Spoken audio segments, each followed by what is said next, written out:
E estamos estudando estudos bíblicos em Hebreus. Já avançamos um pouco, mas eu quero recordar a temática principal desta literatura, que é encorajados a perseverar. Esta é a temática do livro aos Hebreus. Quando você lê o livro aos Hebreus, você vai encontrar uma igreja cristã perseguida por causa do evangelho, por causa do cristianismo, não é?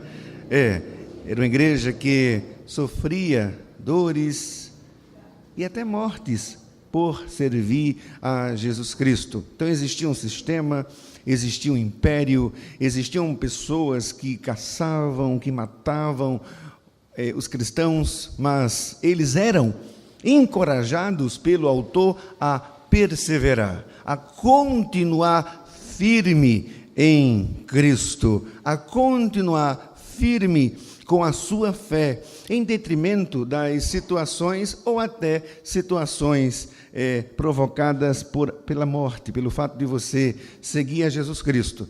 E o autor ele tem isto em mente. Precisamos encorajar o povo de Deus a perseverar, mas perseverar porque existia uma pressão muito grande, não é?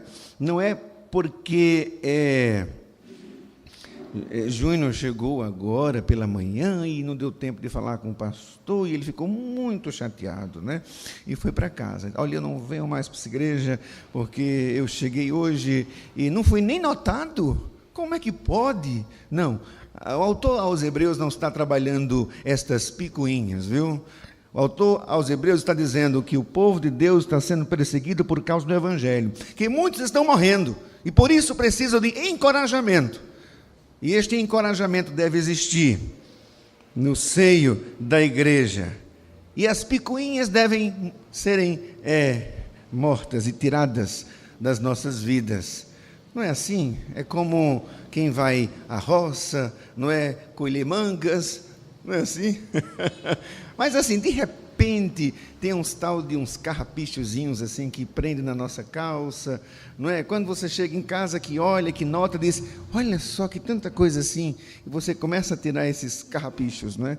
E eu até já falei aqui em outro momento que Cristo precisa descarrapichar a gente. Usar um termo bem nordestino. Ou seja, tirar tudo que não presta e te fazer um vaso novo, te fazer um homem segundo o coração de Deus. E essa era a preocupação do autor aos Hebreus, encorajar o povo de Deus a continuar. E nós devemos continuar com ou sem dinheiro, devemos continuar com ou sem saúde, devemos continuar com ou sem perseguição, devemos continuar focados em Cristo. Aliás, a razão de você estar aqui nesta manhã é Cristo. Cristo motivou você a estar na casa de Deus. Esta deve ser a razão principal da nossa saída dos nossos lares para a casa do Senhor. Eu vou lá porque o Espírito Santo me motivou, porque eu preciso compreender e aprender mais sobre as coisas de Deus, sobre as coisas celestiais, não é? Entre o shopping, não é, e a igreja, o que é que eu vou fazer? Meu Deus, que aflição. Não, você não tem que ter essa aflição. Você tem que definir o dia do Senhor. Não, eu vou para a igreja mesmo. Certo, mas aí tem aquela festinha social bacana. Sim, mas eu sou de Deus, então eu preciso priorizar as coisas de Deus nas nossas vidas. Mas o mar está lindo. Olha, não tem nem ondas hoje. Não é assim? Mas tem a escola bíblica dominical. Mas, aliás, todo culto tem, todo domingo tem. Será que é assim? Não é? Olha, você está regulando Cristo, né? Ele pode voltar, viu? A qualquer momento. Será que tem algum crente que está querendo subir da praia? De biquíni e tudo? Não, não é assim, viu? No dia do Senhor, olha, você pode ficar surpreendida. Mas, de qualquer forma, é uma conversa preliminar, viu? Para que nós possamos entrar num assunto aos Hebreus. Estudamos Hebreus, um plano de qualidade total. A ideia é que Deus tem um plano de qualidade total, de fato, para as nossas vidas. E Hebreus ele vai revelar Jesus Cristo e revela Jesus Cristo como uma revelação superior, ou seja, ele está acima de todas as coisas. Ele é superior aos anjos. Você precisa entender que Jesus Cristo é Deus, o Verbo que se fez carne e que habitou entre nós, ou seja, o único digno de toda honra, de toda glória, de todo louvor, de toda adoração. Mas existe muita gente prestando culto a anjos, e isso é antibíblico. Então, se você conhece alguém valorizando o anjo e desprezando o Cristo, esta pessoa não tem conhecimento bíblico e precisa, aprender as coisas de Deus, porque Hebreus se preocupa em nos ensinar biblicamente que Cristo é superior aos anjos e todas as criaturas. Aliás, Ele que criou todas as coisas. Ele é o homem perfeito. É o homem perfeito. Nós não somos imperfeitos, ainda que crentes, somos imperfeitos, somos falhos, somos pequenos, somos criaturas.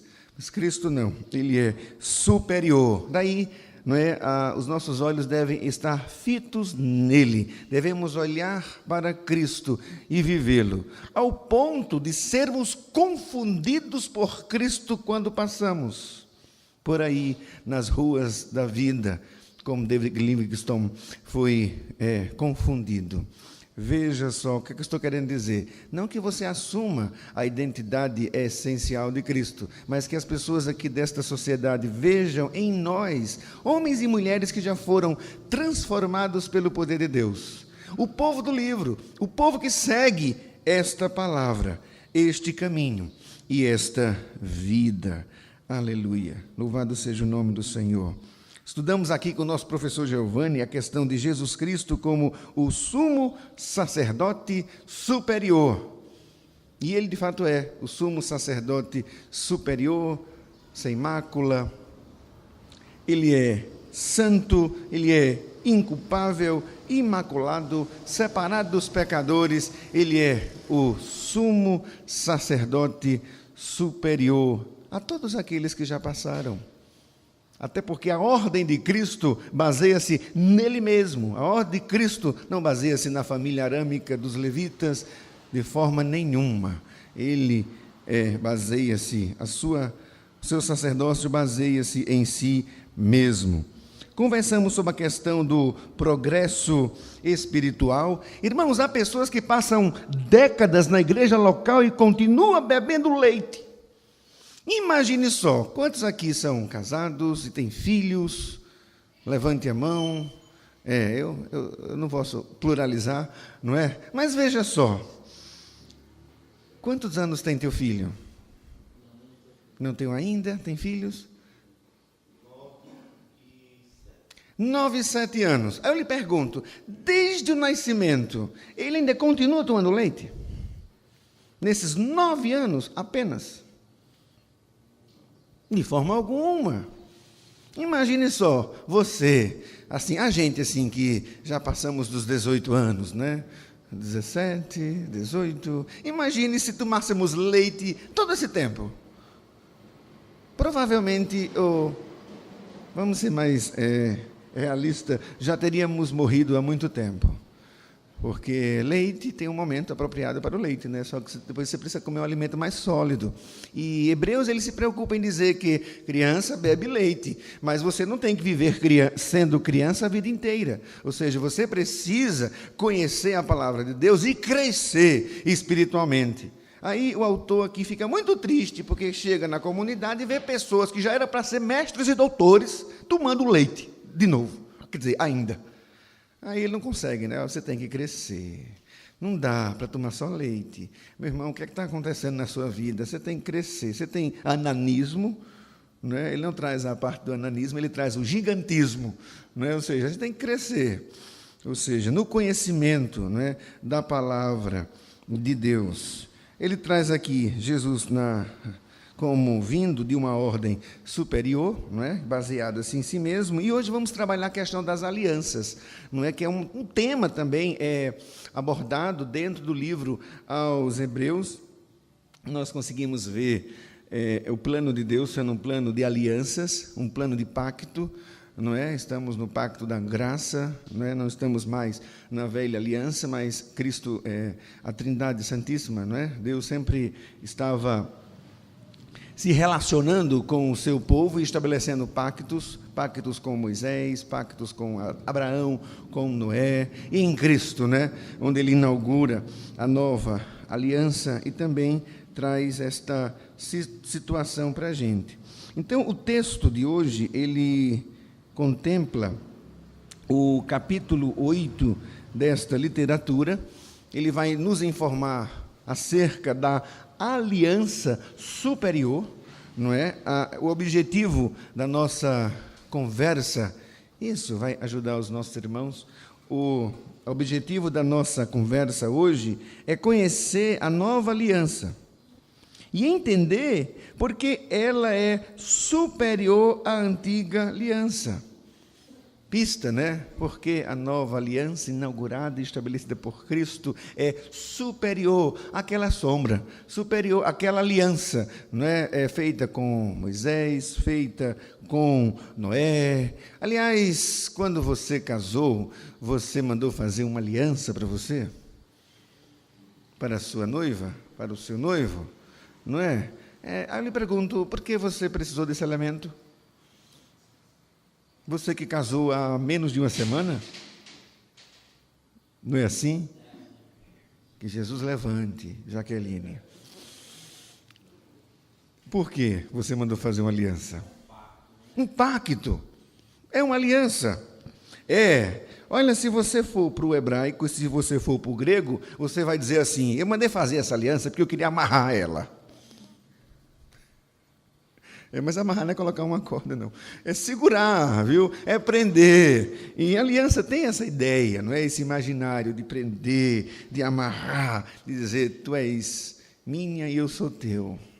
Não é assim? Essa é a ideia da aliança, e Cristo trabalha também com aliança. Por quê? Porque Deus, ele faz aliança com os homens, ele faz pacto com os homens, não é? Então, aqui na Bíblia, nós identificamos, assim, 7 alianças, eu até já citei algumas, como as alianças das obras, no Éden, com Adão, houve uma conversa ali com Adão, com Eva, houve umas informações, umas restrições também, não é?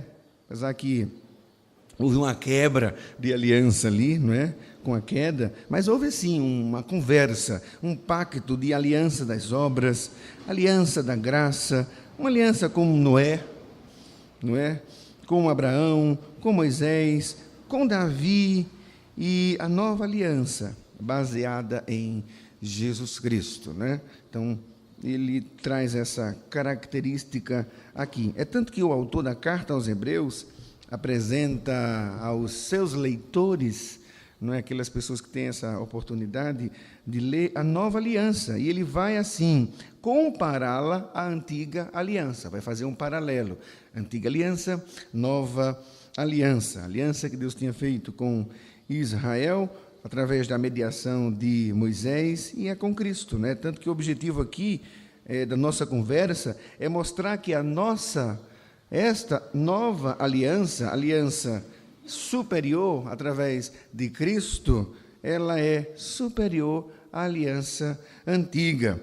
E ele traz aqui alguns objetivos. A ideia é que ela é superior porque é ministrada por um sumo sacerdote e um tabernáculo superior. Ou seja, Cristo é o sumo sacerdote superior, já trabalhamos a ideia aqui do sumo sacerdote, e o próprio tabernáculo. É tanto que os versos 1 e 2 do capítulo 8 diz assim, dentro, né, da perícope, a antiga aliança era o símbolo transitório da nova, superior, eterna, da qual Cristo é o mediador. Esse é o título, epígrafe do texto, e se você ler os versos 1 e 2, você vai chegar a esta conclusão. Veja, ora, o essencial das coisas que temos dito é que possuímos tal sumo sacerdote,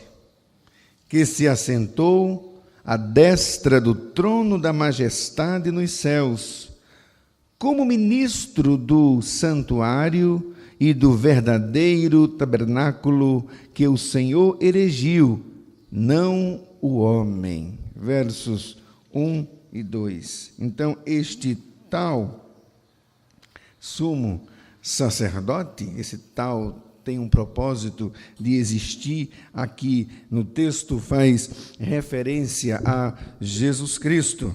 Veja que, em primeiro lugar, a Nova Aliança tem Jesus como sumo sacerdote. E ele não é um sumo sacerdote qualquer, nem igual aos demais, porque ele é superior. Ele tem alguns atributos totalmente diferentes, como sendo um sumo sacerdote que não tinha culpa nenhuma. Por isso que ele era inculpável. Qual era o seu pecado? Nenhum. Qual era a sua mancha? Nenhuma. Ele era, como diz o texto aqui, sem mácula, separado dos pecadores e feito mais alto do que os céus. Daí a importância, viu, de conhecer a palavra de Deus e de conhecer de fato quem é Cristo. Não é? Você precisa saber quem é o Cristo a qual você serve. Quem é esse tal sumo sacerdote? Essa palavra talvez você nunca tenha percebido no texto, mas ela existe. Ele é tal sumo sacerdote. Isso quer dizer que ele é independente da lei e da tribo de Levi. Ele é independente. O seu sacerdócio baseia-se nele mesmo. E ponto final. Esse tal sumo sacerdote, ele é independente porque ele é eterno. É um sacerdócio garantido, é um sacerdócio contínuo, permanente, santo, definitivo, imaculado. Olha, tinha que ser Cristo mesmo, na cruz do Calvário. O próprio Deus que se fez homem no processo de encarnação, como já estudamos aqui, ele mesmo foi o sumo sacerdote perfeito, e o sacerdote tinha esta incumbência de receber, não é, aquele povo peregrino que iria oferecer holocaustos, não é, pelos seus pecados. Era o povo do sacrifício, aqueles que tinham esta incumbência sacerdotal de mediar e de oferecer, não é, o seu sacrifício para que você tenha os seus pecados perdoados. E Cristo, ele assume essa identidade como sumo sacerdote superior. E na plenitude, não é, em Cristo, não precisa mais de animais, não precisa mais de sacrifícios de animais, não é, de pombas, bois, carneiros, não, porque ele mesmo foi já apontado como o Cordeiro de Deus que tira o pecado do mundo, aquele Cordeiro substitutivo que substituiu eu e você na cruz do Calvário. Então ele vem como sumo sacerdote perfeito e também assume a identidade do sacrifício perfeito. Tanto é sumo sacerdote como o próprio, não é, sacrifício. Ele se deu na cruz do Calvário por mim e por você. Aleluia. Louvado seja o nome do Senhor. Fácil não foi, não é? Mas ele veio cumprir a missio Dei de Deus aqui na terra. É o tipo da coisa. A salvação é de graça, mas não foi barata. Custou o sangue do sacrifício perfeito. Apenas Cristo poderia ter pago, como pagou o pecado, por todos aqueles a quem ele morreu. Sabe, irmãos, Cristo, ele consumou a obra da salvação por meio do seu sacrifício pessoal. Por mim, por você, pelos eleitos, pelos quais ele derramou o seu sangue na cruz do Calvário. Amém.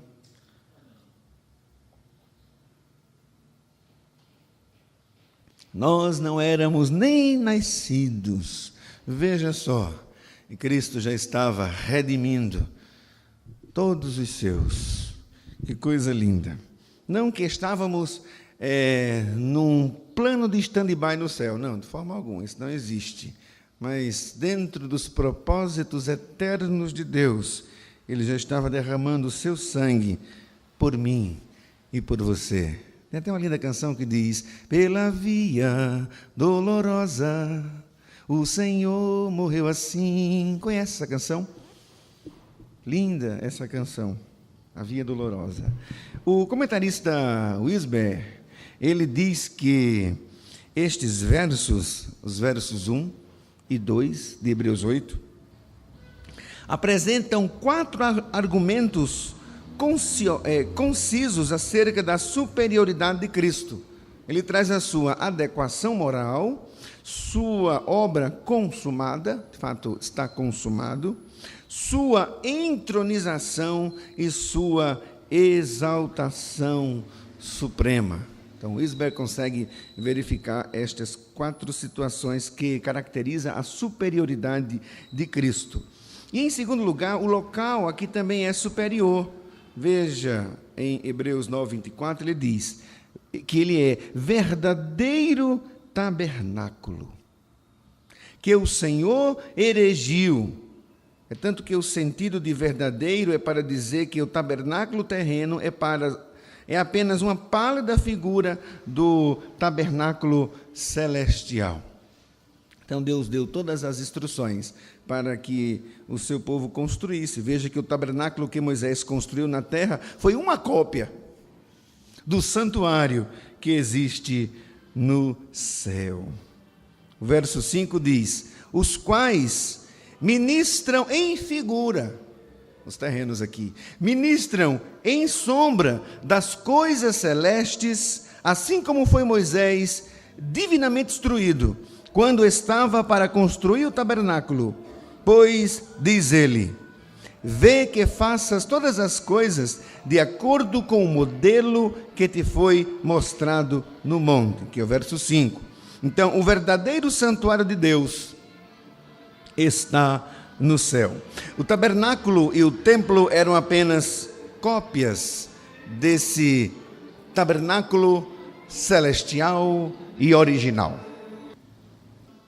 Sabe, irmãos, aqui a conversa contempla que esta aliança, né, é um acordo solene. Aliança é um acordo solene entre duas partes, estabelecendo relações por meio de privilégios e obrigações. Aí a ideia do casamento, né?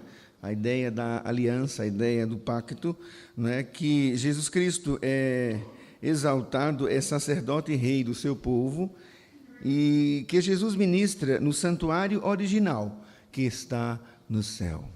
Sabe, a pessoa de Jesus Cristo, ele está no céu, ele está espiritualmente aqui. O Espírito Santo, né, está neste tabernáculo não construído por mãos humanas, mas ele resolveu agora tabernacular entre nós. Ele resolveu morar, não é, na vida dos crentes, na vida dos salvos, mas ele continua também ali no céu, no santuário de Deus, isso de forma corpórea.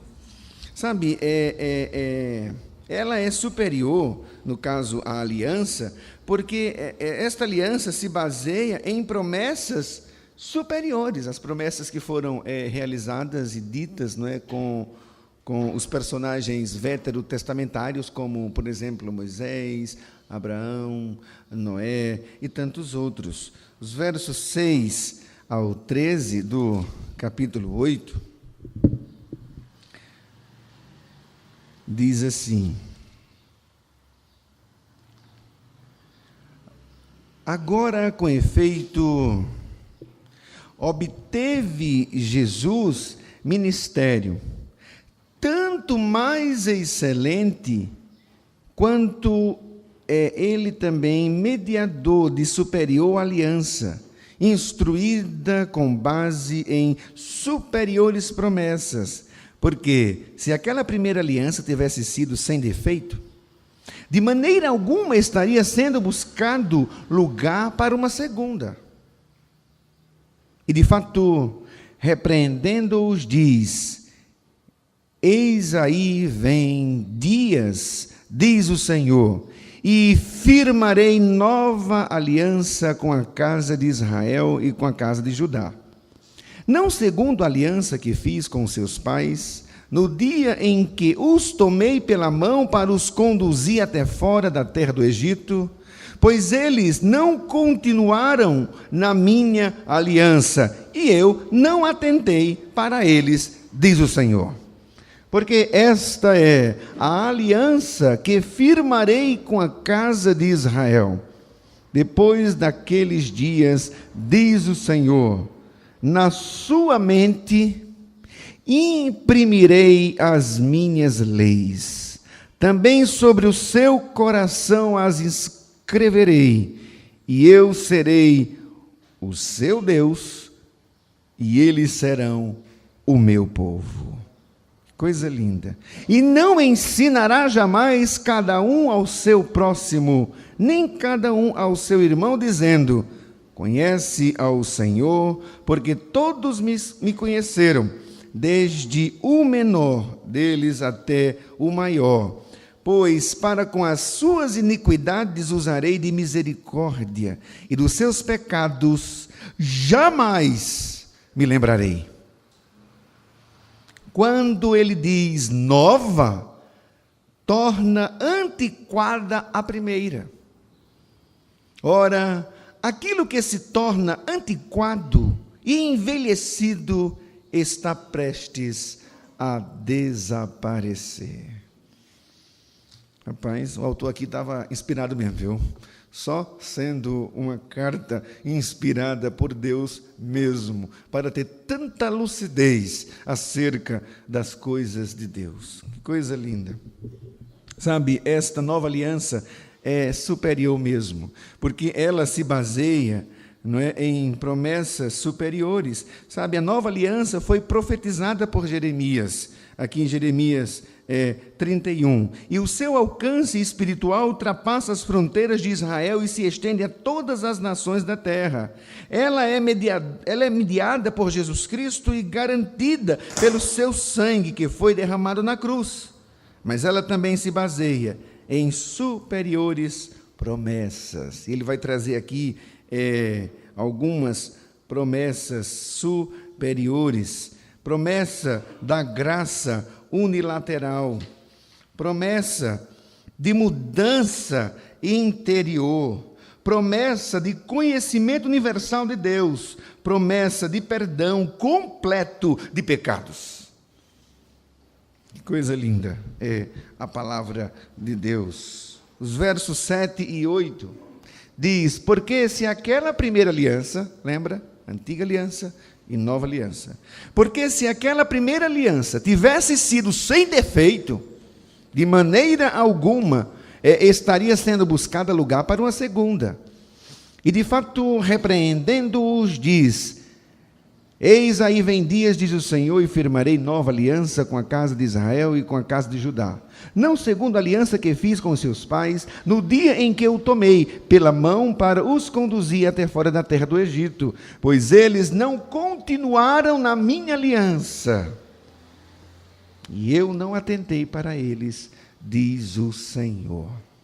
Ah, irmãos, é porque, de fato, eles não continuaram na aliança, não continuaram no pacto, quebraram a aliança. Sabe qual o defeito da antiga aliança?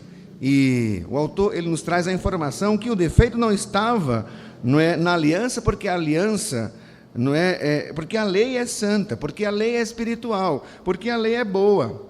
Mas o defeito estava na sua função mesmo, ou seja, ela exigia que o homem fizesse o bem, mas falhava em lhe dar vida e poder para realizar o bem. Ou seja, Moisés revela, porém, o Senhor não vos deu coração para entender, nem olhos para ver, nem ouvidos para ouvir, até o dia de hoje. Então, o defeito da aliança não estava nas exigências, mas na incapacidade do homem de obedecê-la.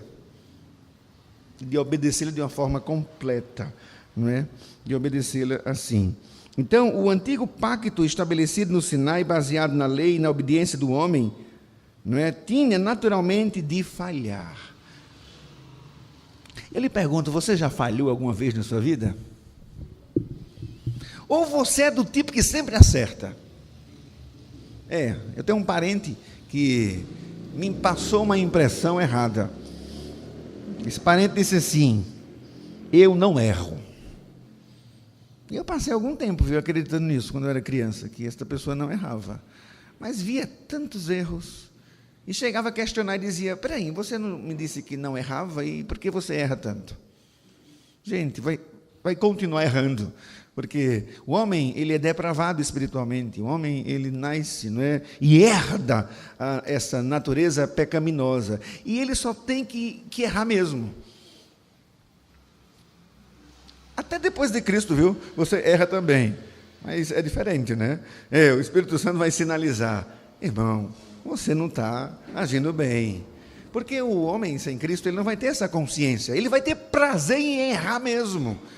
Porque o homem, ele é como se ele tivesse programado para o erro, para o pecado, para a sua depravação, para o afastamento de Deus. Ele não quer as coisas de Deus, ele não sente apetite pelas coisas de Deus, ele detesta Deus, ele detesta a palavra de Deus, até que Deus resolve mudar a vida dele. E coloca ali um novo coração, uma nova mente, ele imprime ali as coisas de Deus nas nossas vidas, os desejos de Deus, e a gente passa a ser uma nova criatura. Mas enquanto isto continua, né, o homem sem Deus, mortos em seus delitos e pecados. Então, o prazer do homem sem Deus é errar, é pecar, viu? É fazer tudo aquilo que não agrada a Deus. Então, existia um padrão muito alto que eles não podiam, né, realizar. Por isso que o autor chama, né, a ideia aqui da promessa da graça unilateral. Veja, Deus, enfim, firma uma nova aliança com o seu povo. Então, a característica fundamental desta nova aliança é a sua graça unilateral. Aí você precisa entender bem o que isso significa. Significa que Deus vai salvar o homem graciosamente, sem exigir do pecador aquilo que ele não pode fazer. Graça, superabundante graça, foi graça, irmão, que eu venci e cheguei aqui. É graça mesmo, é favor imerecido. Olha, é condição sine qua non. Se Deus não operar de uma forma milagrosa, miraculosa, na vida do homem pecador, ele vai continuar desgraçado, ou seja, sem graça, opaco, sem vida, mergulhado nos seus delitos, mergulhados nos seus pecados, mergulhados nos seus erros. É uma vida sem sentido, é uma vida sem gosto, é uma vida sem brilho, sem sabor, sem luz.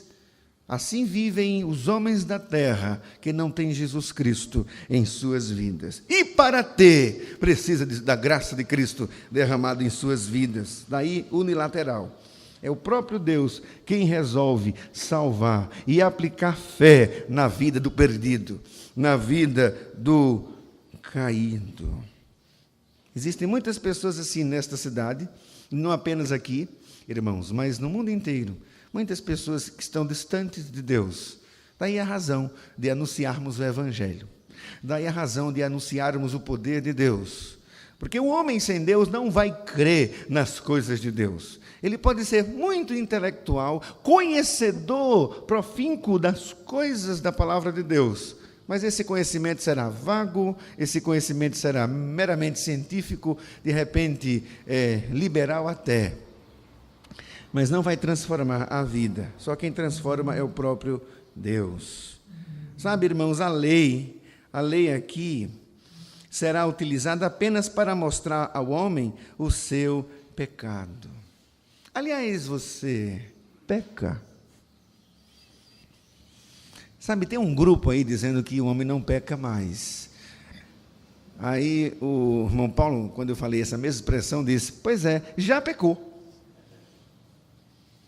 Porque mesmo sendo restaurado, transformado e vivificado, nós continuamos sendo seres humanos e pecamos. A diferença é que nós não temos mais prazer pelo pecado, que o pecado já não nos domina mais.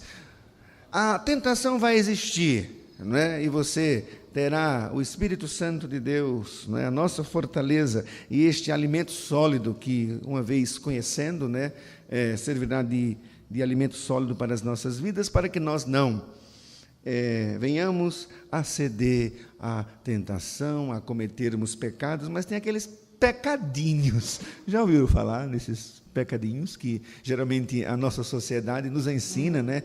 Não, olha, é só uma mentirinha pequenininha, não é? Isso acho que Jesus não vai nem ver. Mas Jesus vê tudo, viu?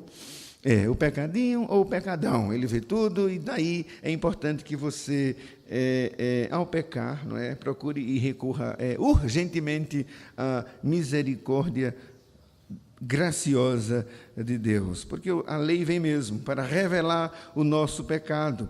Pela lei vem o pleno conhecimento do pecado. E ele fala aqui sobre a promessa de mudança interior. E eu gosto disso aqui, viu? Você está com a sua Bíblia aberta? Se não tiver, não tem problema, mas quem está, vamos ler o verso 10 de Hebreus 8. Vou puxar a leitura, viu? Porque esta é a aliança que firmarei com a casa de Israel, depois daqueles dias, diz o Senhor. Na sua mente imprimirei o quê? As minhas leis. Vamos ler o restante? Também sobre o seu coração as escreverei, e eu serei o seu Deus, e eles serão o meu povo. Que coisa linda aqui, a promessa de mudança interior.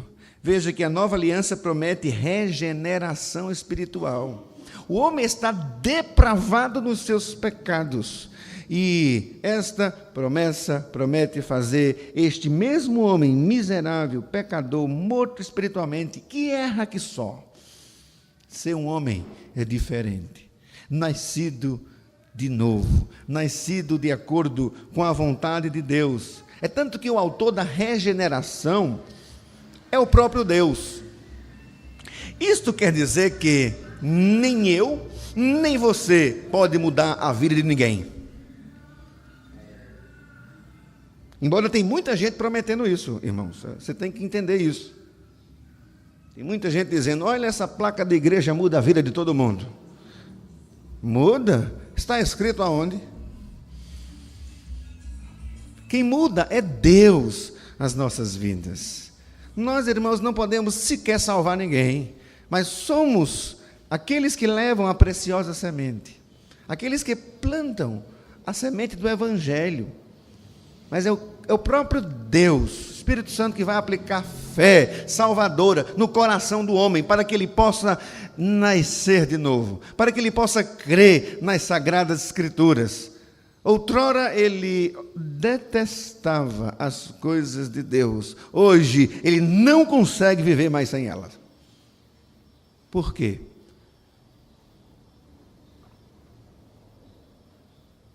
Graça de Deus, favor de Deus, ele é o autor da salvação. Lembra aquela música que nós cantamos? Lembra o restinho, Andrei?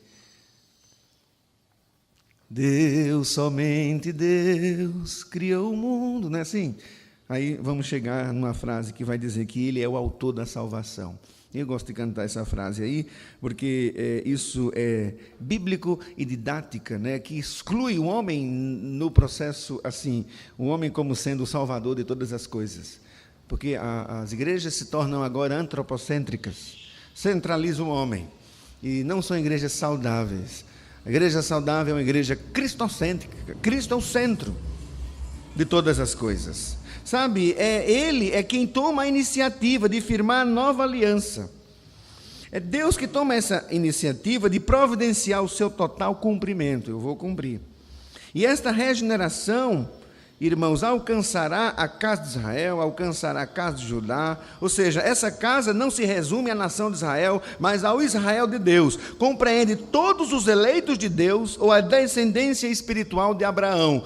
Todos aqueles pelos quais Cristo morreu, em qualquer lugar deste mundo. Não apenas aqui na Cidade de Esperança, mas no mundo inteiro. É tanto que a natureza da regeneração é uma mudança interior. Eu lhe pergunto, Jesus mudou a tua vida? Ele te deu um coração novo? Ele te deu uma vida nova? Ele te deu uma nova Gênesis? Ou seja, um novo começo. É o que Ezequiel trabalha, né?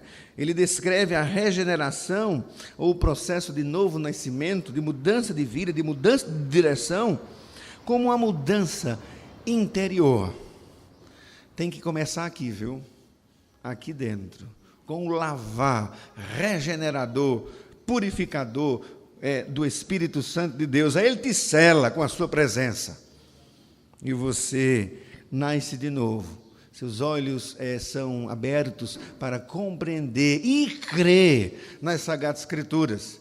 Se alguém chegar para você e dizer, olha, não creio nas Sagradas Escrituras, não fique pasmo, porque a Bíblia entende que esta pessoa não crê porque não nasceu de novo, não crê porque não foi regenerado. Oh, mas eu sou cientista da academia de... O que é que tem a ver? Vai morrer, vai para o inferno mesmo, viu? Nem um diploma vai levar. Não é assim? Nem aqueles títulos estampados na parede, não é? Recentemente, a cadeira de letras, não é? Da Academia de Letras da Paraíba foi desocupada. Ariano Suassuna, é isso? Que partiu? Pronto, Ariano Suassuna partiu. Ficou a cadeira desocupada. Quem assumiu a cadeira? O presbítero da presbiteriana, o crente. A esse sim, ele vai ser eternizado, viu? Ele foi eternizado aqui na terra, duplamente eternizado, na terra e no céu. Mas tem um prazo de validade, até a volta de Cristo. Essas vaidades humanas serão aniquiladas todas. Mas o nosso presbítero, né, Mário, que já pregou aqui na igreja, assume eu não sei se é a 35ª cadeira da Academia de Letras. Não é assim? Irmãos, ocupou a cadeira. Seu coração permanece o mesmo? Seu coração permanece a mesma pedra de sempre? Você conhece um paralelepípedo? Conhece? Não é? É como se o nosso coração fosse aquela pedrinha, não é? Mas que tal qual é a pedra mais dura do mundo? Me parece que é um rubi. Não é? Eu até tinha feito essa pesquisa, mas me fugiu a memória. Mas a pedra do coração do homem, ela é assim, ela é difícil. Só o poder de Deus para quebrar. Só o martelinho de Deus para quebrar esse coração, transformar este homem desgraçado num homem cheio de graça. Um homem segundo o coração de Deus. Sabe, irmãos, é preciso haver um lavar purificador pelas águas do Espírito Santo, lavando a gente mesmo, tirando a impureza. Você, quando chega do trabalho, altamente cansado, depois de um dia de muito estresse, suor, viu? De muito trabalho, muitas das vezes você não vai nem jantar logo. Você prefere o quê? Um banho, tirar, não é, o mau cheiro, tirar, não é, o cansaço. E eu gosto muito de banho, viu? Assim, parece que renova a gente, assim, não é? Aí você fica mais à vontade para continuar a vida. E essa mudança vem também através da purificação pela água, pela lavagem, ou seja, a doação de um coração e de um espírito novo. Te dei um espírito novo. E em colocar o Espírito Santo dentro do coração do homem. Você já pensou nisto, né? Que Deus habita em você, que Ele resolveu inaugurar um tabernáculo não construído por mãos humanas, mas Ele habita em cada coração de um crente que já foi nascido de novo. Aí você, na hora de pecar, você tem que entender, olha, espera aí, que Deus habita em mim, Ele já mudou a minha vida, e isso não combina com as coisas de Deus, porque eu já estudei a palavra de Deus, e tudo aquilo que desagrada a Deus é pecado. Daí a necessidade de obedecer a Deus mesmo. É tanto que aqui no texto a expressão, na sua mente imprimirei as minhas leis, também sobre o seu coração as inscreverei, deve ser entendida como a obra que o Espírito Santo faz quando ele passa a morar em nós. Eu costumo dizer que quando a gente fecha as portas, a igreja sai, vai para casa. Porque aqui é o templo apenas, né? Cristo mora em nossos corações. Quando os crentes começam a chegar, a igreja começa a chegar, não é? Isso é muito bom, que vamos celebrar de uma forma corporativa e pública o nome do nosso Deus. É o Espírito Santo que opera, irmãos, a obediência à sua palavra. E eu gosto muito desse pensamento de João Calvino, e foi trazido aqui a lembrança também pelo Arival, que ele diz assim: em suma, a palavra de Deus nunca penetra em nossos corações, pois são ferro e pedra. Gostei desse acréscimo. Enquanto não são amolecidos por Ele, no caso por Deus, sim, tem gravado neles uma lei contrária, pois paixões perversas lhe dominam o íntimo, o que nos conduz à rebeldia a Deus. Em vão Deus proclama a sua lei pela voz humana, a menos que Ele a escreva em nossos corações pelo seu Espírito. É o próprio Deus que vai mudar ou provocar a mudança desse coração de ferro, desse coração empedernido, nesse coração de pedra mesmo, neste coração impenetrável. Olha, por mais que você ore, jejue, faça a campanha dos 365 dias, a gente não faz essas coisas aqui não, mas vou dar um exagerado aqui para você ver ou sentir, né, a dimensão do problema. Por mais que você pague promessa, vá de joelho, daqui a Juazeiro e volte. Não sei, Juazeiro é mais perto, né? Você faz de tudo para mudar o camarada, não vai dar certo, porque quem vai mudar a vida dele é Jesus Cristo somente, não é você. E a ferramenta não são as suas ações, é a palavra de Deus que deve ser anunciada.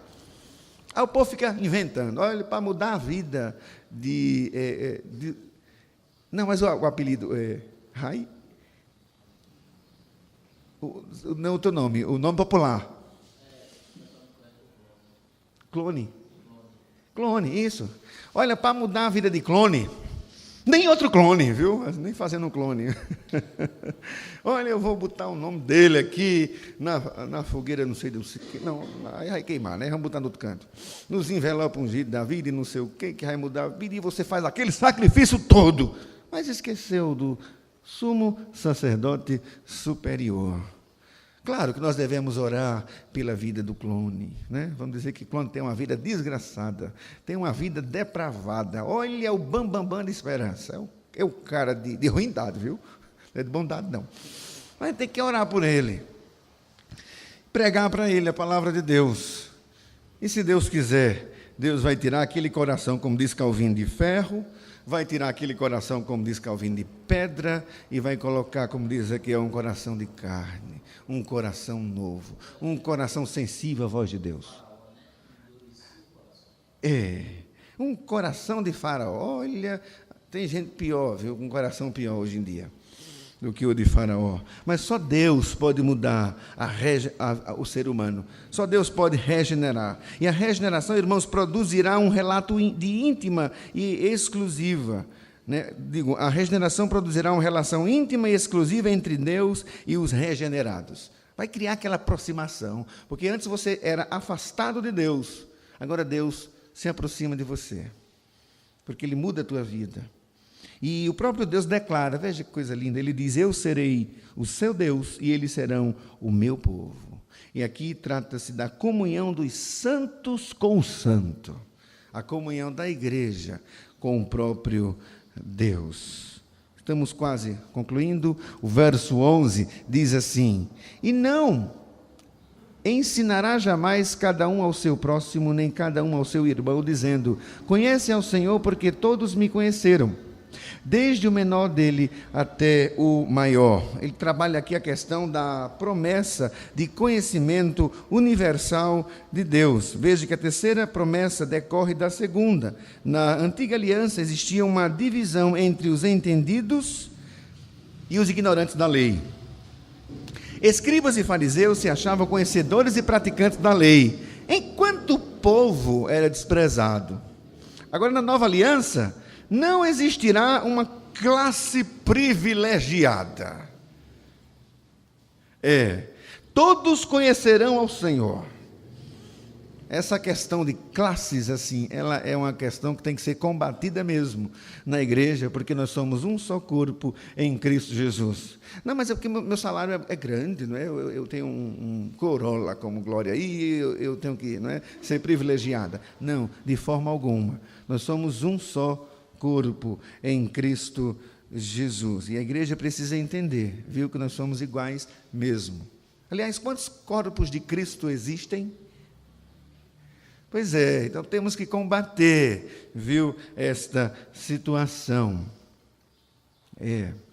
A ação interna do Espírito produzirá a unção do discernimento espiritual. Aleluia. Tanto que esse conhecimento também mudaria, não é, em sua natureza. Ele deixaria de ser teórico e passaria a ser íntimo e passaria a ser pessoal. É tanto que a presença do Espírito no coração do homem produz uma nova maneira de se conhecer a Deus. É tanto que Oséias 4,6 diz: o meu povo é destruído por falta de conhecimento. Então, trata-se do conhecimento íntimo e profundo de Deus. Você precisa conhecer Deus profundamente, exaustivamente, no que se pode conhecer, porque tem uma doutrina que nós já conversamos aqui, que é a doutrina da incompreensibilidade de Deus. Como conhecer o incompreensível? Como conhecer o eterno? Como conhecer o infinito? O transcendente, o imanente? Como conhecer o soberano, o criador de todas as coisas? Mas é possível conhecê-lo através da revelação especial de Deus, que é a Bíblia Sagrada. O que se estuda em geografia? O espaço. O que se estuda em ciências naturais? Tudo o que existe, a vida. O que se estuda em história? A história. O manual, irmãos, do crente é a palavra de Deus. Então, tudo que você precisa entender sobre Deus está aqui, sabendo que Deus é muito mais do que aquilo que Ele se revelou nas Sagradas Escrituras. E você precisaria, repito, de umas 500 eternidades para tentar ainda entender Deus, ainda que um pouquinho só. Então, ele é muito maior, ele é muito mais, assim, ele de fato é incompreensível, e nós só conseguimos compreendê-lo através da sua revelação. E ainda glorificado, teremos muito que conhecer e descobrir acerca desse Deus. Agora, por que o povo está sendo destruído? Porque não conhece Deus.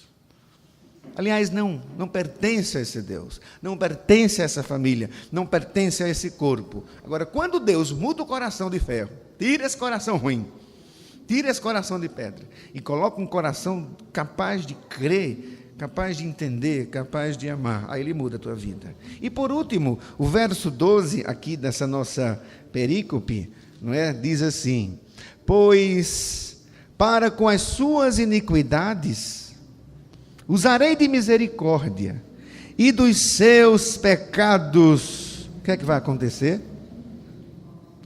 Jamais me lembrarei.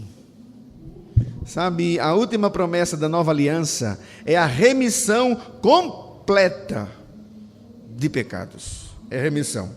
Na antiga aliança não havia remissão de pecados, mas recordação, comemoração anual de pecado. Também a lei não prometia perdão, mas a sua função era revelar o pecado existente no homem. Somente pelo sacrifício único de Jesus Cristo e perfeito é que o perdão pode ser oferecido aos que se arrependem e creem. Então, graças a Deus, o sangue de Jesus já resolveu a nossa culpa diante de Deus, já rasgou o nosso escrito de dívida, a nossa promissória. Você não deve mais nada ao diabo, você não deve mais nada ao mundo, porque Cristo pagou a conta. Não foi você, foi o próprio Deus quem te redimiu, quem te justificou, quem te lavou com o seu precioso sangue carmesim. Era necessário o derramamento de sangue. É tanto que quando ele diz nova, torna antiquada a primeira.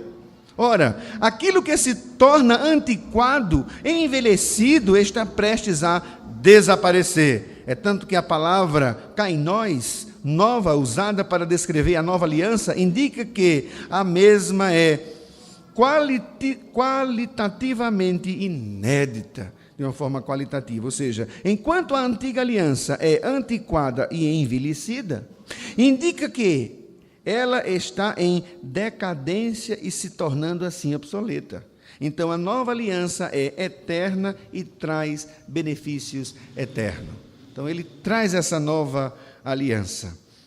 E aqui o autor traz algumas aplicações, como que aprendemos que a nova aliança é superior à antiga aliança. E você precisa entender, porque tem muitas pessoas pregando e vivendo e ensinando exaustivamente a velha aliança. A turma do sacrifício aí. Ainda aqui, nesta cidade, existe a turma do sacrifício, viu? E você precisa entender que o sumo sacerdote, Jesus Cristo, é superior a todos os demais. E que ele é o sacrifício superior a todos os demais. Ele é a oferta pelos nossos pecados. Não é o papel colorido da campanha de não sei de quê, não é? Ou das falta de sanidades de muitos líderes religiosos desta cidade, que vendem, hipoteticamente, porque não conseguem na prática, um pedaço de céu por um dipirona de 50 centavos. Já aumentou, né? No plano. Aumentou, já é R$1. Pronto. Então, eu estou falando isto, né? Tendo base do nosso gerente de farmácia, né? Você que irá ouvir essa mensagem depois vai entender o porquê da comparação. Mas existem muitas pessoas, né? Vendendo um ranchinho no céu. Né? E se for perto da árvore da vida, da fonte do conhecimento, aí fica mais caro, já é mais VIP, não é? Apartamento no céu com varanda para o rio da vida. É muito caro, não é assim? Então tem muita gente, né, vendendo uns lotes. Quanto mais distante da fonte, mais barato. Né? Então, se você tiver dinheiro, invista. Né? Assim, então, quer dizer, é uma teologia maligna, fracassada. E nós não temos o direito de inventar. Nós temos o dever de obedecer exaustivamente a Deus e a sua palavra. Então, que o Senhor nos abençoe, que possamos entender Ele como sumo sacerdote perfeito, como a oferta pelo sacrifício perfeito, e que possamos pregar este evangelho a toda a criatura de maneira bíblica, racional, de uma maneira que agrade a Deus. Sabe, a regeneração do homem pode produzir uma relação íntima com Deus. Eu lhe pergunto, como está a sua vida com Deus? Aliás, faz quanto tempo que você falou com Deus? Faz quanto tempo que Deus falou com você? Olha, em algumas outras comunidades, alguém iria dizer, faz muito tempo. Olha, Deus falou comigo. Eu acho, aí vai dizer assim, essa rua não era nem asfalto, nem calçada ainda. Ainda era de terra. Não tinha nem o vovozão. Ou falta de ausência de Deus. Tem gente que acha assim, irmãos. Deus falou comigo quando aqui era um sítio, quando eu estava no monte, que eu vi uns pontinhos brilhantes assim, as formigas de aparelho, né? Brilhando assim. Então. Gente, Deus fala através da sua palavra. Se levantar um profeta para falar com você, aí você diz, profeta, faça o seguinte, eu conheço um que é superior a você, o nome dele é Jesus Cristo, e a sua mensagem não me interessa. Seja bem humilde. viu? Bem humilde com ele, com ela, assim como eu estou sendo. E diga assim: eu prefiro ler a Bíblia, que quando eu leio a Bíblia, Deus fala comigo. E, aliás, Deus fala comigo todos os dias. Aleluia. Olha, já falou comigo até depois do asfalto da João Mendes, que coisa linda. Está vendo aí? Com essa iluminação nova. Estou fazendo propaganda? Jesus, é porque eu amo esperança, gente. Quiseram me arrancar daqui, não é? Me prometendo salários assim, bonitos. Eu disse: pega esse salário bonito e fique para você, não é? Eu prefiro ficar aqui, servindo ao Senhor com alegria. Porque, irmãos, nós vamos morrer um dia. E o que é que você vai levar? Nem leva a sua riqueza para o céu, que você não precisa. Lá tem, olha, muito superior, viu? E nem para o inferno. Para o inferno eu recomendo, leva um ar-condicionado, que você vai precisar, o negócio lá é muito difícil, né? Compre logo, vá nessas campanhas que o pessoal inventa por aí, não é assim? E que o Senhor nos abençoe. Vamos orar, vamos conversar com o nosso Deus, né? Eu quero convidar o nosso irmão Giovanni para vir aqui finalizar esse momento de escola bíblica dominical. Em seguida estarei impetrando a bênção apostólica. Saúde, amada igreja, com a graça e a paz, amém. Vamos inclinar nossas cabeças e vamos falar com o nosso Deus. Deus eterno, Senhor da glória, louvado e engrandecido seja o teu santo nome. Queremos te louvar, meu Deus, por esse momento maravilhoso que o Senhor nos concede de estarmos na tua casa, para que juntos possamos ouvir, e tenho certeza que o Senhor falou, meu Deus, a cada vida aqui presente, para que possamos sair daqui, meu Deus, transformados, com o intuito de querer, meu Deus, nos santificar, de querer mais uma intimidade, uma comunhão maior contigo, porque tu mereces o nosso melhor, e é um privilégio, meu Deus, poder estar na tua casa, poder ouvir a tua santa palavra essa, meu Deus, que transformou as nossas vidas. Então, muito obrigado, meu Deus, por essa semente que foi implantada no nosso ser, no nome do teu Filho amado Jesus Cristo, e que possamos estar logo mais à noite, juntos para cultuarmos e para glorificar o nosso ser, o sumo sacerdote superior que se chama Jesus Cristo. É assim que eu oro, agradecido por tudo que o Senhor tem feito por nós. Amém. Recebam a bênção apostólica nesta hora. Que a graça do nosso Senhor Jesus Cristo, o amor de Deus e as doces consolações do Espírito Santo sejam sobre cada um de nós, hoje e sempre. Amém, amém e amém. Olha, aperta a mão do seu irmão que está do seu lado, o seu irmão que está do seu lado, o seu irmão que está do seu lado, o seu irmão que está do seu lado, o seu irmão que está do seu lado.